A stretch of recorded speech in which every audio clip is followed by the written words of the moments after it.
So nearly at 8 o'clock.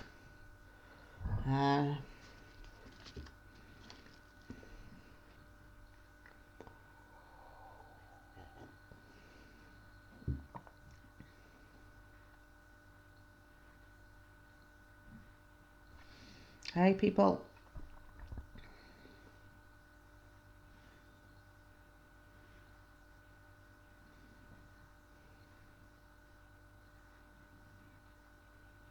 There's quite a delay, probably about a 10-second delay, but I'll give it a few more minutes and then we'll get started.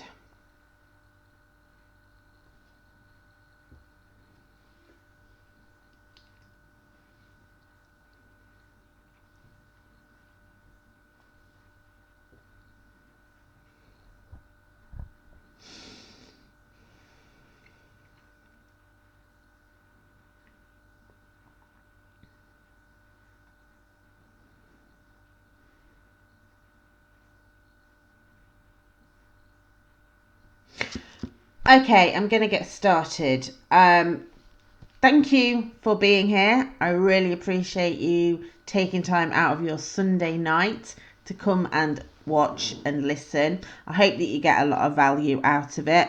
Today we're going to talk about why children lie. This is in parental alienation cases, not in general terms. But we're going to have a look at some of the key points. And I'm actually going to start off with the general, which is that children do lie. Part of their development, actually, is to lie. It's learning about morality. It's learning about imagination. And so there's an element of lying which is healthy. But in parental alienation cases, we're talking about the most severe forms of lying, where they essentially make things up to support the alienator. They act as if they have forgotten everything that you ever did with them, all the good, all the love that you gave them. It's not there. Thank you, Rob. I called you Sarah there. So I'm going to look at some key points. Again, as with last week, do get engaged, do ask questions. I don't want this just to be me babbling away. I want this to be a back and forth. That's why it's a live as opposed to just a normal video.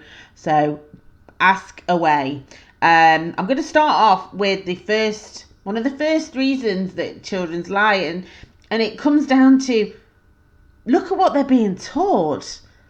Look at what their main carer, who in parental alienation cases is a narcissist, who the truth is the enemy of the narcissist, and so they will lie about everything. They will lie about what day of the week it is if it benefits them in any way. When you've been gaslighted by a narcissist, you know what I'm talking about. But children are watching this. We know children are sponges. They learn everything from their environment. And so, of course, they're going to lie because that's what they're being taught. They're by the mature, caring adult, I say caring in inverted commas, their caregiver, that this is how to behave. You lie. You manipulate. You twist the truth. And that is what they're being shown. What they're also doing is they're being conditioned so that every time they do lie, the narcissist will reinforce that. Every time they lie to support the narcissist will reward that behavior. They will buy them something or tell them they've done well, which when you're a child of a narcissist, you don't get that. You do not get that attention very often. So of course the child is naturally going to want to keep doing that, so that they keep getting that positive attention. Another element is, and this is something I learned as an adult, is that what the narcissist tends to do is, and again, it's conditioning, but you tell them the truth, they get angry. So you tell them a lie, and it seems to appease it. So you're being taught that actually to get away without the aggression, without the rage, without any of the guilt tripping and the nastiness, the best thing that they can do is to lie. So actually, psychologically, they're learning that lies are the best possible thing for them to do. So that's gonna pass on into other areas of their life, not just with you and the case, but also within school, within other relationships. Lies are going to become a prominent feature of how they behave.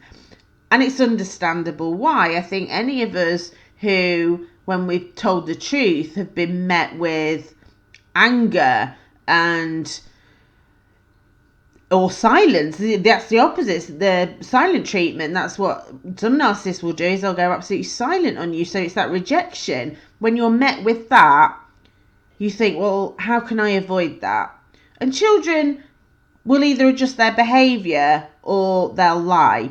And if they don't have the abilities or the skills or or even the resources to change their behaviour, then they will lie. And the lie will be rewarded, or they won't get the reaction that they got when they told the truth. So they'll learn that actually it's best to lie. So you've got a couple of things going on there already, which is setting the child up to lie in general situations. We add you into the mix.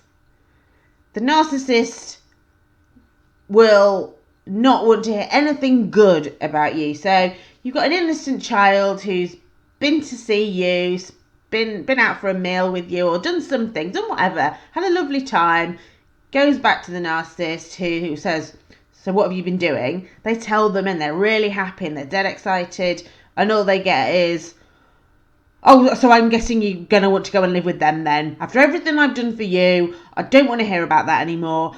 Just negative, negative, negative. So what the kid learns from that is, well, I'm not going to talk about this anymore, and I'm going to tell them I had a horrible time. So the next time they go and they come back, they remember, and they go, so what did you get up to? Oh, nothing, didn't do anything. Because they don't think that's the right response. So the narcissist then grabs onto that and goes, oh, well, that's just typical of them not to do anything with you. So again, the child's thinking, oh my God. Okay, so I haven't got the necessary response there. I'm still getting in trouble. So they go again and they come back. What have you been up to? They say nothing. So then they get anger. Why aren't you speaking to me? All that. As you can see, the child is learning that speaking about you or being asked questions about you is proving very stressful to them. They're small. Then they don't necessarily have the same processing skills as we have. It's very difficult for them. So sometimes what they'll end up doing is they'll end up saying that they don't want to go. They don't want to come and see you because actually it's not worth all the hassle and the pain and everything that goes with it when they get home. And so sometimes when they reject you, hi Anushka. Sometimes when they are rejecting you, it's not that you've done anything wrong at all. It's just that they've come to the very, very real thank you. They've come to the very real conclusion that actually it's better for them not to come and see you because they don't get any of the stress that the narcissist puts on them when they do come and see you. I'd love to know if any of you have had that experience. Have any of you found that that's exactly the way it's gone, that you've had lovely experiences and then all of a sudden you start getting the message that they don't want to come and see you, and whether you think that that's something that might be going on. To keep my throat lubricated, don't want to run out of voice. So if you have any experiences, please do share them. Please let me know where you're at. If you're experiencing any of these things that I'm talking about, then do let me know. Children desperately want the approval of their parents. They desperately want to be loved. We all do. We all want to be loved. That's a basic basic need within us, but children especially, they crave that, and they crave it from birth. It's why they cry when they want that attachment, they want that closeness. And being raised by a narcissist, you don't get that very often. Even if you're the golden child and you have an engulfing parent who loves everything, then it's still not the warmth. It's very much on their terms. And so when you put a child in a situation whereby they're learning that the best way to get attention and to get any of that validation is actually to reject you, they're going to choose their own needs over yours. And that's fine. That's normal, and that's exactly what a child should do and would do in that position, because they want that. They need that. They need that. Yes, they are selfish. Absolutely. They're incredibly selfish. And so they will reject you to meet their own needs. And that can feel horrible. As a parent, that can feel horrendous, because you're the one being rejected and you don't necessarily see all the dynamics behind it. All you feel is the hurt that this once loving child in great relationship that you had has suddenly been destroyed. I call it the code. The narc isn't always directing me, very low key, from a cold shoulder to outright violence, usually then politics control. Absolutely. Narcissists do. They rule through fear. You quickly learn as an adult, when you're in a relationship with a narcissist, you learn fairly quickly what you can and can't say, what you can and can't do. And kids are exactly the same. And this is part of their conditioning. They learn exactly what to do. And it's that fear of rejection, that fear of violence, that fear of embarrassment, that fear of them breaking something that they care about. All of those things, and it's what keeps them. And the narcissist obviously wouldn't recognize that. The narcissist thinks that, oh, well, they're really good for me, or they want to spend time with me. They're so deluded that they think that. Yes, sadly, it is like just like walking on eggshells. And children do feel it worse. I think children are more sensitive in many ways to the emotional side of it. Especially if you're an adult, you can kind of become immune to it if you've been living in it for quite a while. But children don't. Children really feel it, and they witness it, and they learn from it. They learn how to behave. So what they've witnessed between you two of you in the relationship, that's their blueprint essentially for how to behave as an adult. You guys are the ones that are teaching them how to behave, so it's a blueprint. And so when the narcissist is constantly using this fear and control and abuse, that's what, as adults, that's exactly what they're going to look for, whether it be they're going to behave like that or they're going to look for that in a partner. So we're creating this abusive cycle for them, and that's why it's so important to leave these relationships, because that cycle will continue. And I know how hard it is. And this is, oops, sorry, not the microphone. That's why it's so hard when you leave a relationship with a narcissist, because actually you know that child is potentially going to be used. And so it's a massive risk. It's a massive risk for someone to take to leave, because one, they know the environment that they're leaving the child in. If you can't take them with you, for men particularly, it's very hard to, if they decide, you know what, I'm taking my children because I'm not leaving them in this abuse, they can find that goes against them in the court system, because the narcissist will obviously jump up and down because they've lost their weapon and say, he stole my children, he was this, he was that, he can't see them, and everything will stop. Even though you're protecting them, that will stop. And this is where the kids get pushed and pulled, is because in their hearts, they want to be with both of you, because yes, they know that the narcissist parent doesn't treat them particularly well, but they still want to be loved by them. But they want to be with you, the non-narc parent, because you give them the comfort, the love, the consistency, the security, the validation. So they want both of you, but the narcissist can't have that. The narcissist can't have that at all, because if you reject them, you don't deserve to be in your children's life. Once your relationship ends with them, it ends with your children as well. That's how they see it, that you've hurt them, therefore they will punish you, they will use the children, and you do not, if you're not willing to be with them, then you're definitely not willing to have you can't have the children. You become an ex-parent, not just an ex-partner, but an ex-parent in their eyes. And they will use whatever means necessary to do that. And this is where the false allegations comes in. So let's move on to that next element of lying, and probably the hardest for parents, I would imagine. I would imagine. It is the hardest part for parents, is those when children who they've never hurt, they've never done anything to, suddenly say that they've abused them.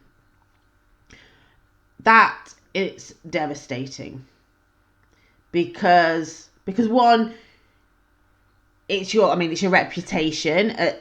Once it's out and it's investigated, you could lose your job, you certainly lose your home, you can lose family, you can lose friends. So you've got the practical side of it. From an emotional point of view, it feels like the ultimate betrayal. The kids that you've loved are saying that you've done something so horrendous that you would never dream of doing. And they're saying that you did that, and that's really hard to get your head around. You can't understand. It is damaging, unbelievably damaging. So you're left wondering why. Why would they say this? So that's what we're going to look at. That's what this is about. We're looking at why do they lie, and we've covered some of the reasons, covered some of the conditional behaviour that has led them to do that. But why would they then? I will do, yeah. Talk about the relationship between the narcissistic man and the mother. Okay, I'll come back to why children make up false allegations in a moment. So narcissistic man. Obviously, in this country, women, mothers, tend to be deemed as the primary caregiver. So for a narcissistic man, the way to gain control, are you talking about like where they share children, or when it's children from other relationships? I'm going to talk shared children. So shared children, so you've got children together with the narcissist, and you split up, and you're the female non-narc, they're the male narc. And so what they'll tend to do is their usual one is to go for, she's got mental health problems, she's nutty, she's dangerous for the children, she's very unstable, I'm very concerned about the level of care that she's giving. They will have been smearing you beforehand, telling everyone, just dropping little bits around to school, to friends, to family, that, she's not quite right. I have to put up with a lot. I do pretty much everything around the house. I totally take care of the children. She's in bed. Her medication's very strong, so she sleeps a lot of the time. That kind of thing. So that they've set it up so that they essentially are the caregiver. Even if they're out at work all day, or they've never been involved, they've never gone to a parents' evening or anything, they will say these things. So that when the relationship ends, they've already set this up, so it ends, they suddenly go into, you're the abuser, the narcissist, the the mother is the abuser. The narcissist man is therefore the protector of this child who has been abused by its mother, and so they absolutely have to do it, and they will throw everything they can at it.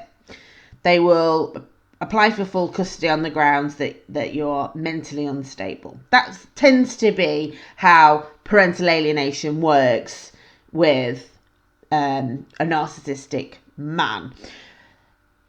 Other narcissistic men actually can be they can be rejecting. They can discard the children. They can walk out of their children's lives without a second glance. They can absolutely cut themselves off just as easy, as can women. That's not gender specific. Men and women, narcissists, can be completely rejecting. They can totally just walk away. They'll probably come back at some point when they get a new partner who wants to meet the kids and can't understand and wants to fight against the horrible ex that's kept them away from you.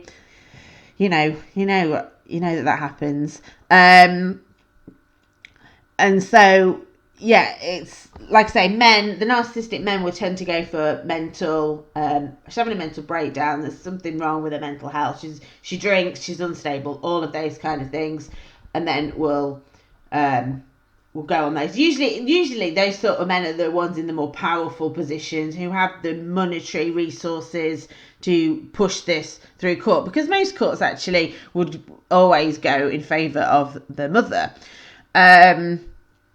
So, I mean, narcissistic fathers, on the whole, are pretty rejecting. They expect a lot from their children or they give them nothing. And so, whereas female narcissists, they can be either engulfing, so this child is their everything and they're glued at the hip to them, they're their best friend, they do everything together, where one goes the other goes, unhealthily. Or equally, they can be rejecting as well, and they can not be interested in what their child does, or they can push the child onto, if they're trying to keep a relationship going, they can push the child onto the person they're keeping the relationship with, so that their partner stays for the sake of the children. That's often quite common as well. And they can. And the other thing with narcissists, they can be very up and down, and this is why the children can have disorganized and anxious attachments, is because they don't know whether they're wanted or not. Because one minute the narcissist can want them and they're the best thing and they're doing everything with them, and the next they couldn't give two hoots about them and they've pushed them away and they're not interested in the slightest. So it's very confusing for children of narcissists, because they never know what mood they're going to be in. They never know whether they're going to like them or loathe them. They could be a golden child for 5 years and then all of a sudden they're not interested anymore. There's no consistency with narcissistic parenting. But I'm going to get back to why false allegations, if that's okay, because I know some people on here have had false allegations made against them. And I know how hurtful that can be. You know you did nothing wrong to the child. You know all you ever did was love and care for them. And suddenly they're saying that you hit them, you pulled their hair, you slapped them. Multitude of sins. And none of the things happened. But obviously services get involved and all of that. So that prolongs the alienation. But the most hurtful thing is, why would they say it? So essentially it comes down to a few reasons, and we've covered a couple of them, which is that what can often happen is the narcissist can use bribes to get them to say things. They can reward them with as we've already talked about, they can reward them. Every time that they say something horrible about you, they will be rewarded. So they just keep upping it and upping it and upping it till eventually they make one of these, and then all of a sudden they go, right, you need to tell them. You need to tell them what you told me. And the child is like, oh my God, but I didn't mean it. Now I've got to say it. So they say it. And before long, the child is caught up in something and they don't really know what to do. So that's one option that sometimes happens with children. They get so caught up in trying to please the narcissist parent that they say things, they say lies that get carried away, and they don't mean them, but they get lost in them. And that can be a really horrible thing for a child, because they then have all the guilt that's associated with that, of knowing how awful the things they are that they've said. That's more with older children. With younger children, they sometimes don't even know what they're being asked to say, or they don't even know. And we know kids exaggerate. We know that their imagination kicks in around 4. So anything over that age, they can start really, they can say things that aren't true. We know that. They believe Father Christmas for all those years. So we know that actually imagination plays a role in lies, but also,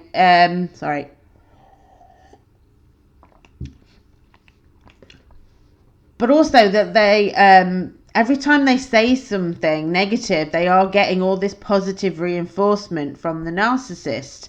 They are being told that they're brilliant, that what they're saying is great, and that they all of a sudden they love them and they want to be around them. So they're gonna keep egging it up, so they get more of that attention to meet their own need. What can also happen is that the narcissist can make the child believe that something has happened. This is something called false memory, and they can implant false memories quite easily, especially in children. And so what they can do is something real that happens. So say they had an argument in their bedroom. Say you and the narcissist had an argument in the bedroom. You were shouting, they were shouting. What the narcissist might do is sit down at some point with the child and say, oh, do you remember that night when me and your mum or me and your dad were fighting? And the kid will go, yeah, I remember. And do you remember when they hit me? And the kid will be like, no, I don't remember that. Yeah, you do. We were arguing about truth, and then they hit me. Lie.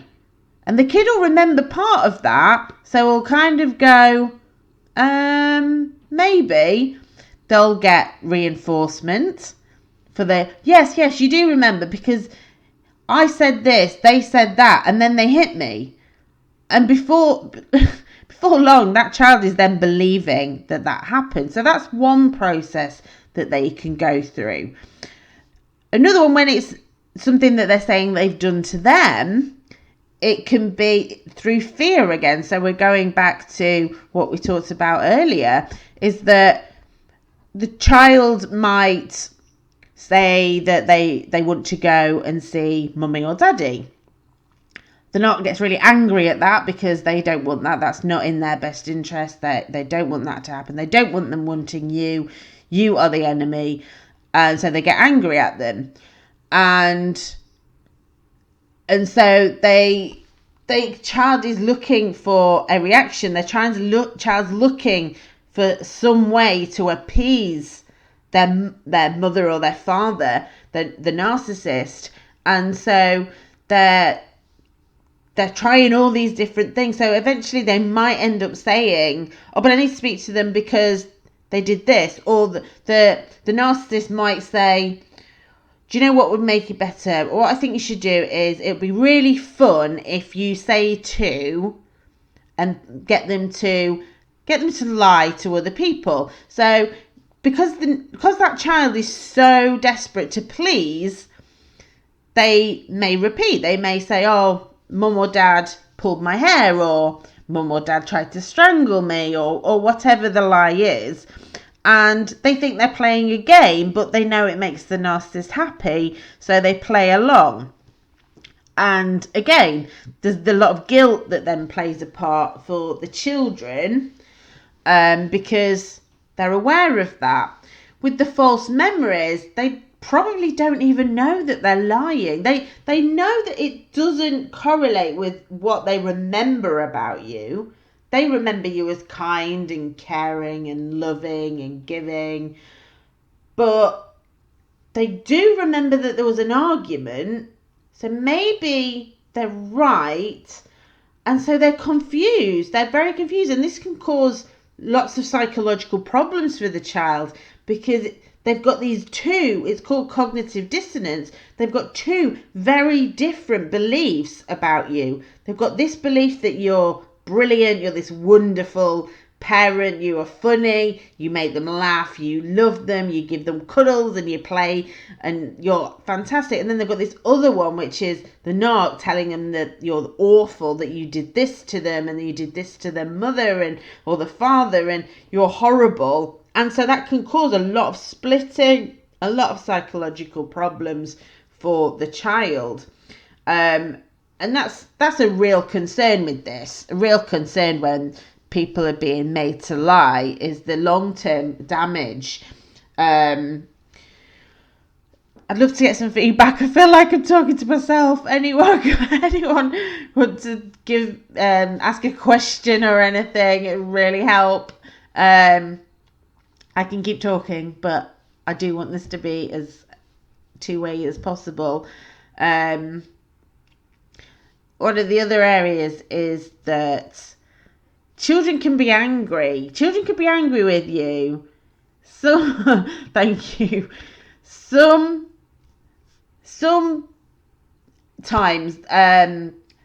you may have done something wrong.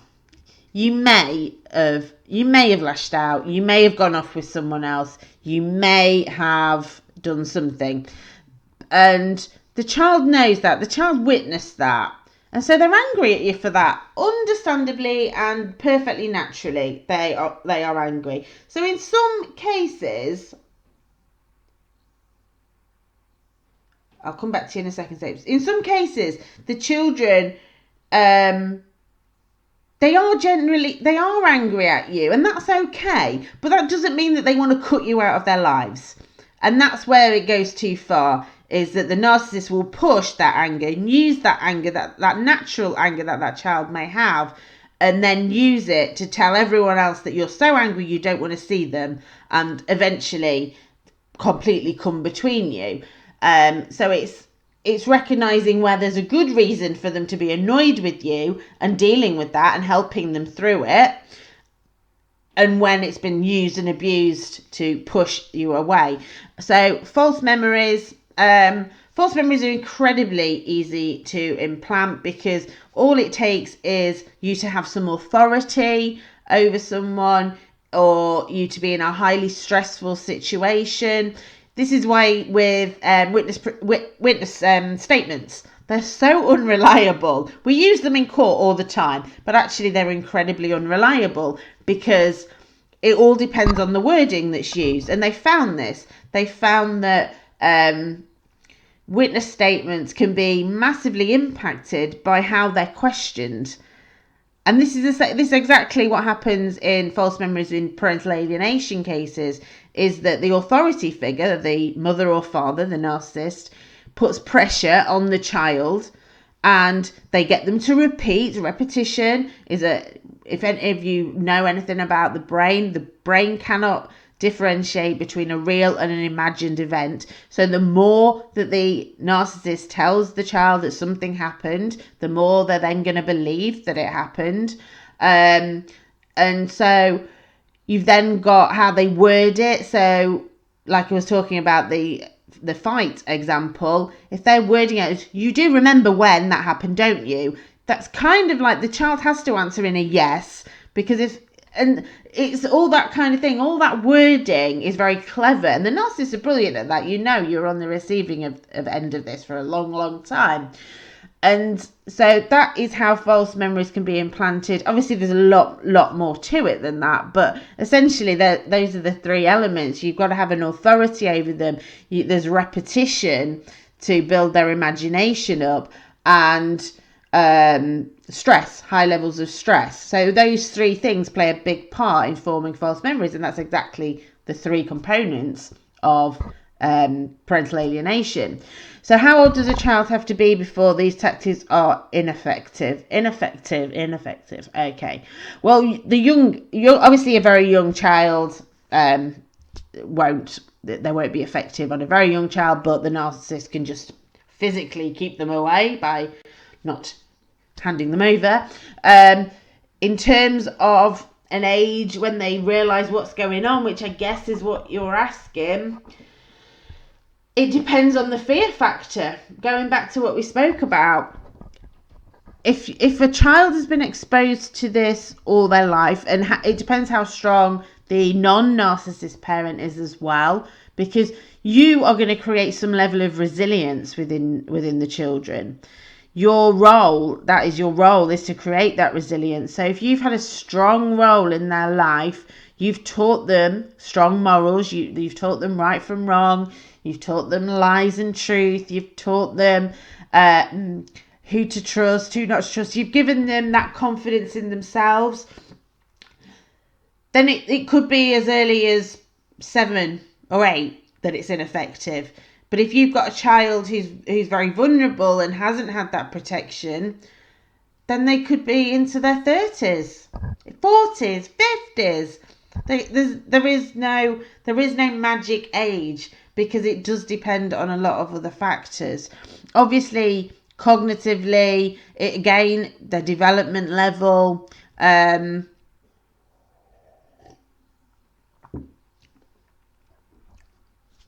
yeah, it does change. It does change over time. Everything changes over time, and as we get older, we experience different things. We have different different understandings. The more we learn, educating ourselves, that all helps to change our perspective on things.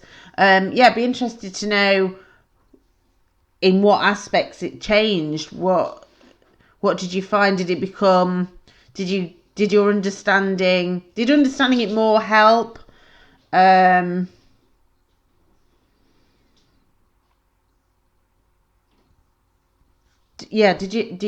you find that it was understanding that gave you that? I mean, with children, they grow very fast. They learn a lot from those around them as well. And obviously, when they're younger, the narcissist will try and keep them as insulated as possible. We've talked about in my previous videos, we've looked at like the cult-like dynamic of a narcissistic family, whereby everything is internal within the family. They don't like anything outside the family. So those sort of children are going to be much more vulnerable because it's generational. Everyone around them behaves in the same way. But for those other children, if you're more involved and you've opened their eyes and you've taken them out places and you have supported their natural development, so you've supported their independence, as Rob says, if you've given them those things, you've supported them to have friends outside of the family, that will massively impact how they perceive what's going on. The better friends that they have, there will still be fear. They will still cower down to the narcissist in many times, because we did. That's what we did. And we're adults. We're full-grown adults who've been on the planet for, well, personally, 30 odd years, nearly 40 years. And yet we did it. And so, of course, children are going to do it. They're much younger. They're much more vulnerable. They're much more easily influenced.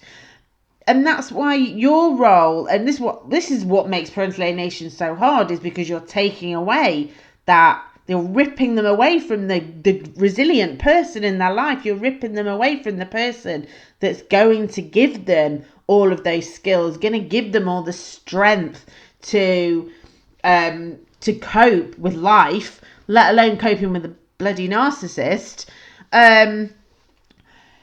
And so, yeah, a lot of it does depend on those different factors. So where possible, if you're still involved with the narcissist, which I'd hope you weren't, but if you are, again, that's fine. I understand if you're staying for the kids, or even if you believe that you can make a relationship work, that is your choice. You have to build that.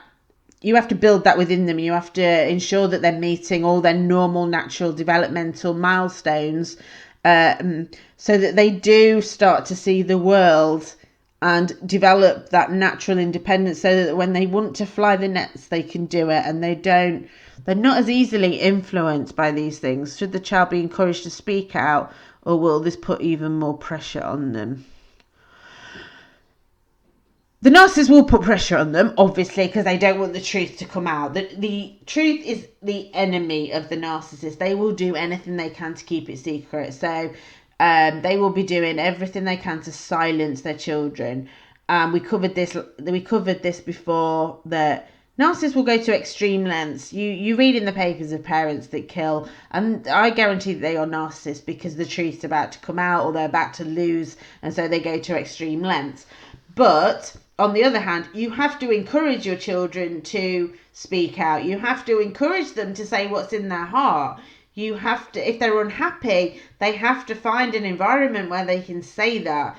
We have to give children the sounding board to be able to talk about what's really going on in their lives. And if you want to know of any charities that can help with that, I'm in contact. I'm working on projects with big charities in the UK to help children to have these conversations. So if you need any of that information, do just let me know. Rob, thank you. Rob says, I could not escape consequences easier. 30 years later, I still not dare speak about my dad in any way at all near her. Yeah, and this is the thing. It doesn't go away. The narcissist doesn't change. The narcissist doesn't suddenly become a really reasonable guy or girl. They are this is who they are. It's never going to change, and getting away from them at whatever age is what eventually will set you free. But I'm so sorry that you went through that, and I'm so sorry that you're now having to go through that. And so I think that this is an important point, that actually this happens. Alienation can become generational. Now, obviously, it was your side of the family that alienated your father, and now you're being alienated. And there's part of that in you probably had a narcissist mother, and you were attracted to a narcissist partner. And so a big part of the healing process is identifying, one, that happened. Two, what validation do you require? And then three, giving yourself that validation. And this is the hardest part, is actually we all look externally, and I'm sorry, I'm going off track, I know, but I'm going to say it anyway. We all look externally for validation in the world. We want to have the nice house, the nice house, the nice car, the perfect partner, great kids. We want everything to be wonderful, and yet it's what's in here that counts. And this is what you need to teach your children. It's what's in here, what's in your heart, what's inside you. That's the most important thing. That's what will get you through life. That's what success is. Success is living in a happy life and being really content with who you are. Not whether you've got billions in the bank or all of those other things. It's, are you happy? You can be happy with yourself, with nothing around you. Speaking out seems to suggest that you can persuade you not to change by asking them. You can never change a narcissist. It will incur consequences. Speaking out will 100% incur consequences. It will. But it's about what's the alternative? What's the alternative? That we tell our children not to speak out, that we tell them to put up and shut up? I don't think that's the right thing to do. Personally, I think that we have to encourage our children to be honest, and if they're unhappy, to be able to say that they're unhappy, and to be able to find a forum that they can say that in. It may be that they can't say that to their parents, maybe that they can't say that to CAFCAS officer, it may be that they can't say that to school, but we need to find a forum. And like I said, I'm working with charities at the moment to put in place something for children so they can do that, so it's a safe environment for them to be able to share these thoughts and feelings and have them validated, because children don't know any better. You're built up in a cocoon, especially when you're in a narcissistic family. You're raised within a cocoon, and you assume that that's normal.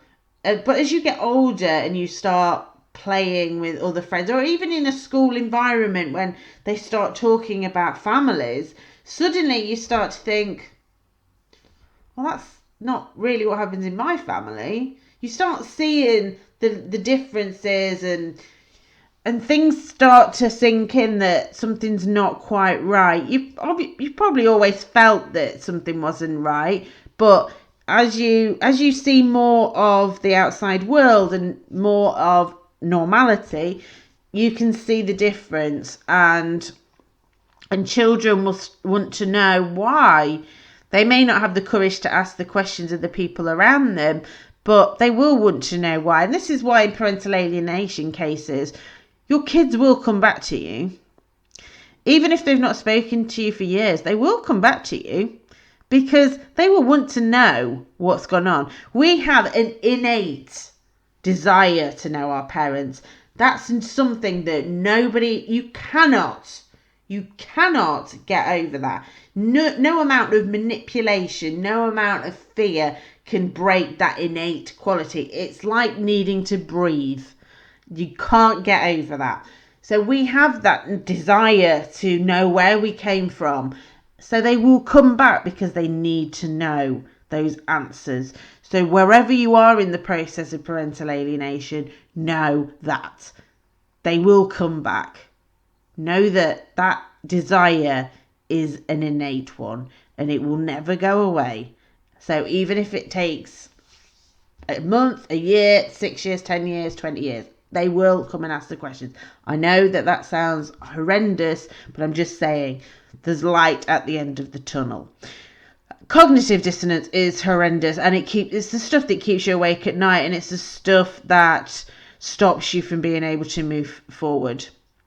It really does stop you.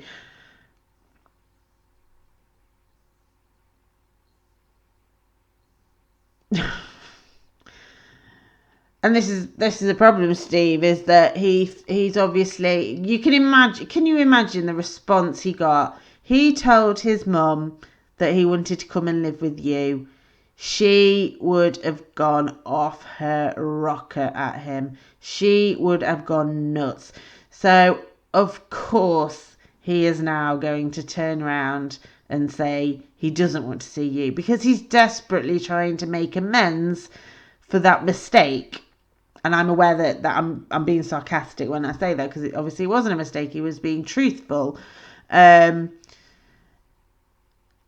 so now he's saying the exact opposite, because that's the mum will be going, oh, I can't believe you did that. I can't believe you said that to me. I don't want anything to do with you. Don't look at me. Don't talk to me. I'm not doing anything for you. You've completely, after everything I've done for you, I'm not interested. Your little boy is, Mum, please, I'm sorry, I didn't mean it. No, I'm not interested. Well, you'll need to tell everyone that you were lying. You'll need to tell everyone you didn't mean it. You'll need to tell them that you don't want to see him. And that's the only way. It's the only way it can be now. You've done this. It's all your fault. That's what she'll be saying to him. I'm sorry, my acting just kind of went off on one there. But essentially, that is the message that he's got, is that to make up for his mistake, he has to say he doesn't want to see you anymore. But again, yes, he's scared right now. He he doesn't want to hurt. He doesn't want to hurt either of you. Kids don't. This is why this is the cruelest thing. Is because kids should never be put in the middle of this. Never. These are adult issues, and children should not be put in the middle. They should not be asked to make adult decisions. It's psychologically abusive to ask a child to make an adult decision. They don't have the cognitive ability to do it. But they do. They get put in the middle.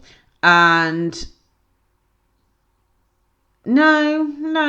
He should. Of course he should speak his mind. And I do know where you're coming from. And this is the problem. This is what I spoke about earlier. This is what narcissists do. You tell them the truth. They get angry. So you then feel you have to lie because then they don't get angry. And then they get angry because you're lying at them. And so they've created this environment where you just end up keeping stum. You don't say what you want. You don't say what you need. You don't say what you like. You don't say what you dislike, because no matter what you say, you get the same response. So kids learn not to say anything. Adults learn not to say anything. The narcissist then goes around thinking, oh, everything's hunky-dory, when actually you've got a bunch of people around you who are so miserable because they can't open their mouth and say anything. So they just shut up.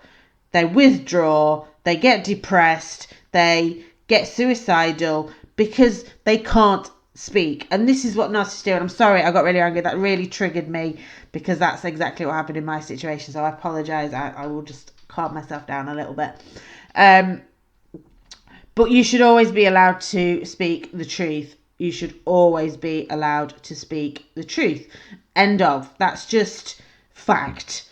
Narcissist, you can't do that. This is what I'm saying. There has to be a forum, and I am working on that. I'm working on creating a forum with other children's charities in the UK where children can have these conversations and they can be validated and they can be supported, because in the children in custody cases, they shouldn't be asked these questions.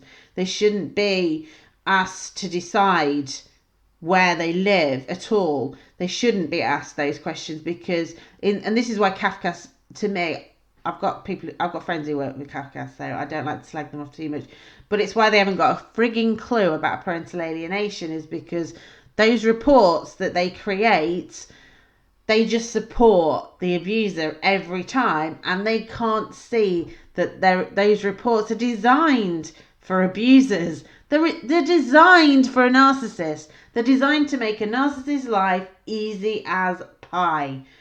And it makes me so mad. And this is why I do this. I don't have the answers right now. I'm working on it. I'm trying to do everything I can. I'm working with top names in every area of this to try and get some positive change. We have the charity that is, we're just in the process of registering that as a charity. We have support groups in our localities that we're setting up. I have the training side as well, where we're training professionals to understand the narcissistic element. Got some legal training coming up to judges, barristers. So I am trying, but this is the problem for kids right now, that they're stuck. They're in a horrible position where the narcissist doesn't give two hoots about them as a child. All they are to them is a weapon. All they are is a weapon to hurt you with. They are supply, and they don't care. And they're left in that environment.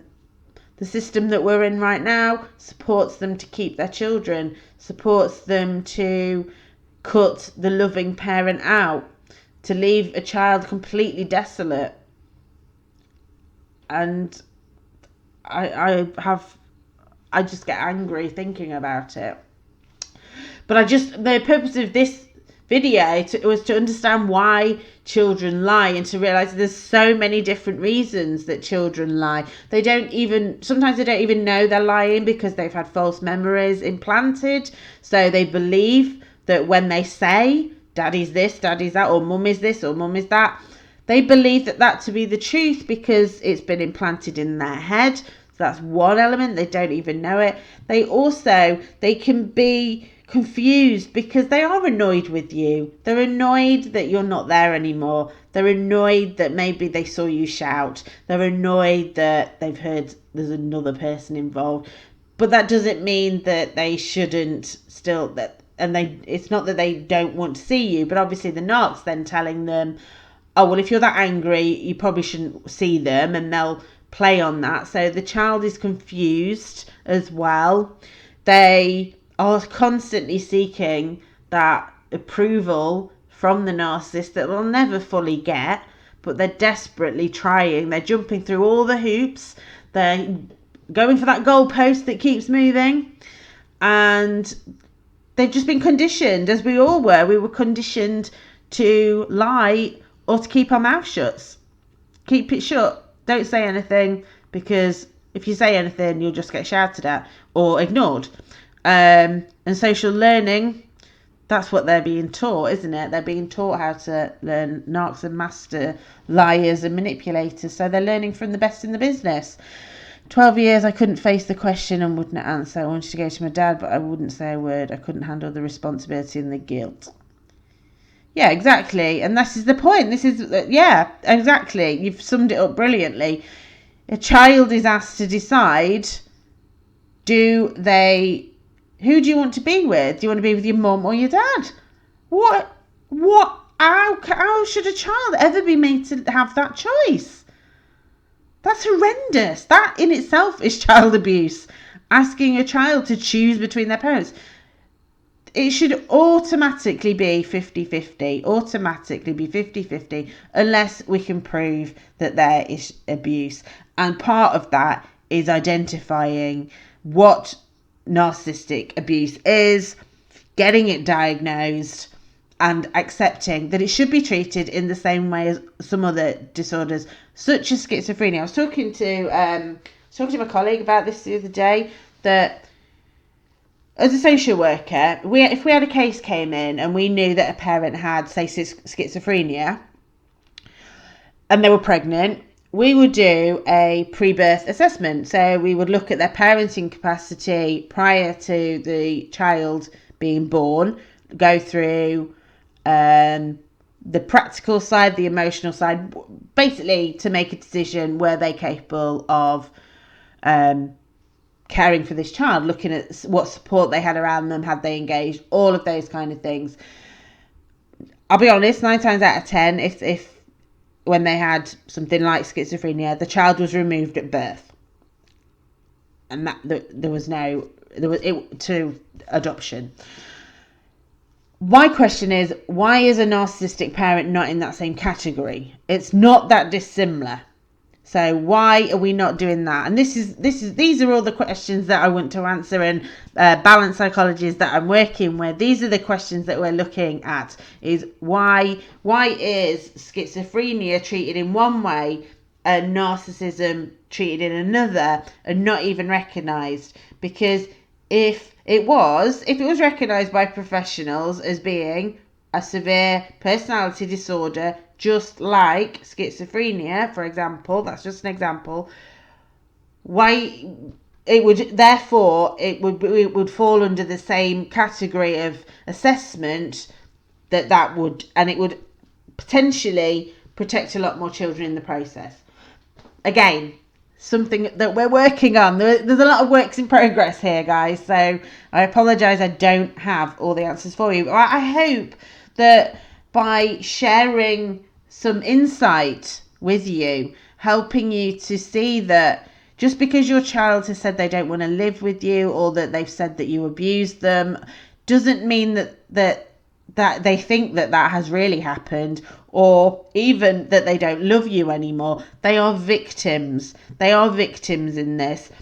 And so removing yourself, for me, I find that quite helpful, that if you can remove that side of it, you can take away the fact that it's not about me, I didn't do anything wrong, and my kid is actually just being used. Then you can detach the emotion from it, and you can just focus on being protector.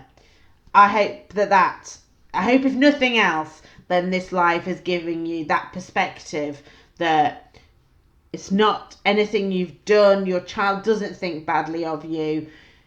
They're just being they are being manipulated, and they are victims of psychological abuse.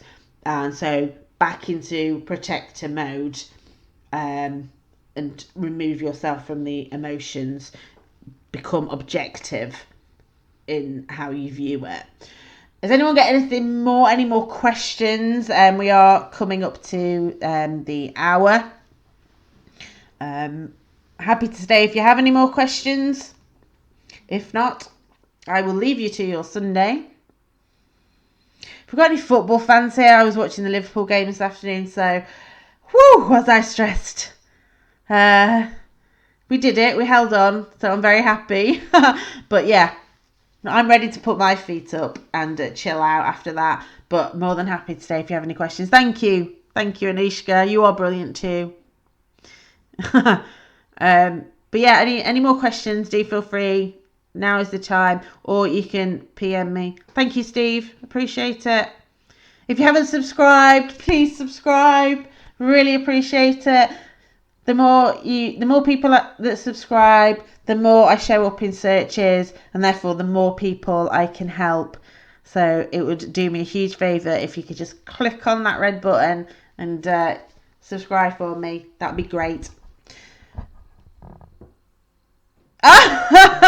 Thanks, Rob. I take it you're Man United. I should have known from your accent.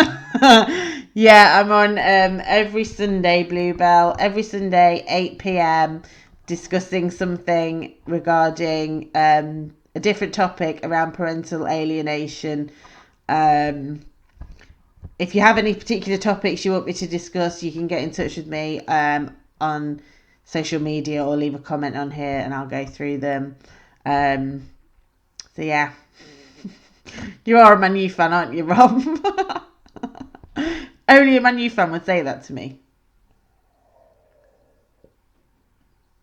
And he's blocked me already. I'm out. I'm out on my ear. Right. Thank you so much. I really appreciate you guys being here. It wouldn't be possible without you.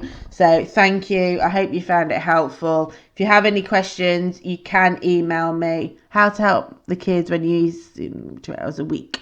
Okay. Bye, Anushka. Speak to you tomorrow. How to help the kids when you only see them 2 hours a week will be my question. That is really hard. You're very short. All you can do in those 2 hours is give them all the love and unconditional love and consistency that they're not getting at home. Reassure them. What you should try and do is not place any guilt on them in the process. So it's really hard, but things like, oh God, I really miss you, that it can play into their feelings of guilt. So instead of saying those things, just say, oh, it's brilliant to see you. I've thought about you all week. I look forward to seeing you. So be more positive about the process. Don't put any of your emotional feelings on them. So be really upbeat in those 2 hours, as hard as it is, knowing that it's coming to an end and you only get a little bit of time with them and you're worried about them. Do try and be as positive as possible. Make sure that they know that they can talk to you about anything within that environment, and yeah, just enjoy the 2 hours. To me, when a child has high levels of self-esteem and they're confident and they know what they're doing, then it's like having a magic cloak wrapped around them. Yes, the world can be horrible and things can go on around them, but when they have that confidence and that self-esteem, then it kind of bounces off them. So that's what you can do in your 2 hours, is boost their self-esteem, make them feel confident, all of those kind of things. I hope that's helped. I'm going to call it a night there though. Numbers are starting to dwindle now, so I will say good night, and I really appreciate you being here. Thank you so much. Like I said, if you could do me a favour, just click subscribe. That'd be fantastic. Thank you, Bluebell. Speak soon. See you next week. Bye bye.